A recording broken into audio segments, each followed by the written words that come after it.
Into engiyifunde ngoWelile ukuthi uWelile akamthuki umuntu uma ngabe lo muntu engenazi ingqondo noma amaplani ukuthi amsantulele lesi sihobho sakhe.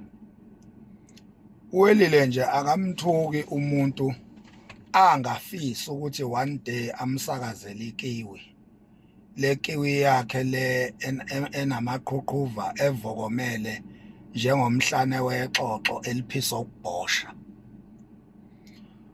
Wena Welile awukahle uma ngabe unya njengoba unya njalo nje, ngoba indlela onya ngayo wena bangitshela abaseduze bakho bathi la ufika khona ufika ucela i-toilet, yonke indawo la ufika khona toqala oyicelayo yibhoshi ngoba uyisinyefu nje, uyisinyi, kuthiwa unyi go. Ake ngibuze wena salukwazi esinembobo, uma ngabe unya ushitaba kanjani wena?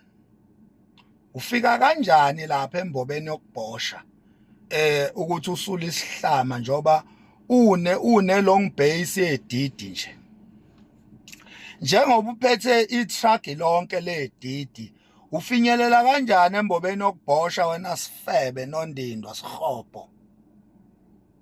Wena uhlezi uchuthuka amasimba, wena bayasha abaseduze kwakho ukuthi hey uyavimbanisa ngephunga lomtsintsila. Makukhona wena nje bavele bangabusazi ukuthi babazeni, ngoba unuka umlomo ngapha, unuka umtsintsila, mawuphakamisa izandla unuka iququ lamakhwapha. Kahle kahle Welile, wena lamaphunga angaka akuwe noma ugezile Nkosi yami, uyitshela ukuthi ugezile kodwa alipheli ikhwapha nomtsintsila. Uyazi umtsintsila uzunuke ngisho emlomeni, abafuni ukusondela eduze kwakho mawukhuluma wena. Abantu bathi emlomeni wakho kuthaphuka isitamkoko, msoni wakho. Wena Welile kahle kahle yini ungathi mawuyobhosha uphatha amanzi uvela ubhukudisa ididi laphana, ngoba awukwazi wena ukusula amasimba, uhlezi unukusela abantu ngesihlama. Welile Mchunu, awukwazi wena ukusula isihlama, ididi lakho lide kakhulu ukuthi ungakwazi ukufinyelela embobeni yokubhosha mawusula isihlama, awukwazi. So into engiyibuza yona ukuthi njengoba Nkosi yami upatanisa uthi uzama ukuyikhuhla la emalundeni, ufuna ukwasakazela le kiwi yakho enuka isihlama? Wena ucatha adlala amalunda wena. Amalunda afuna ife beziklina, awafuni lesifebe esigugile esifana nawe esihlezi sithaphuka iphunga le toilet nje emlomeni nasemtsintsileni nasemakhwapheni. Wena sifebe lensila egcwele esifubeni sakho uyoyigeza nini wena Nondindwa?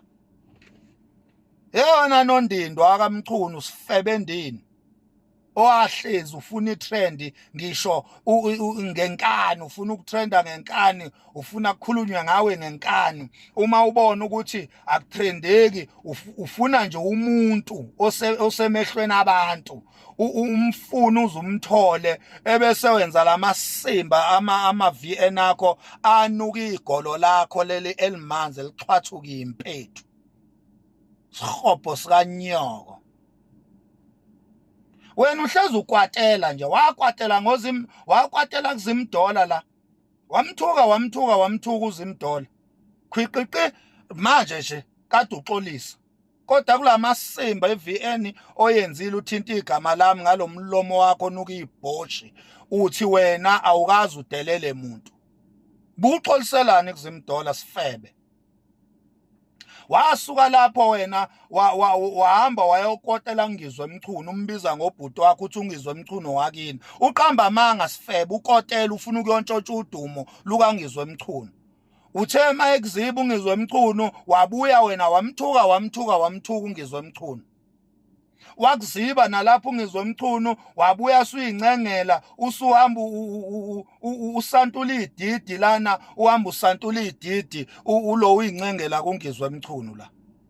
uzibiza ngobhuti bo iSouth Africa yonke azayitshela ukuthi ungizwe umculo wakini ngempela kanti Sikgobho Sifebe noNdindwa ulo uyikhuhla ngaleli didi lakho elinesihlama lapha ngizwe emchunu ufuna ukuntshontsha udumo lwakhe Sifebe usukumina manje khathele manje na udumo likangizwe emchunu lo walintshontsha Sikgobho selukukhathazile usugodela kimi ke manje lana ke mina ngumqanso ongagitshelwa mbongolo ephisa ukubhosha Sifebe sikanyoko mina ngizokunyisa mina ngizokunyisa zama nje ngizame mina ngeke ngiyeke uyezwa yini wena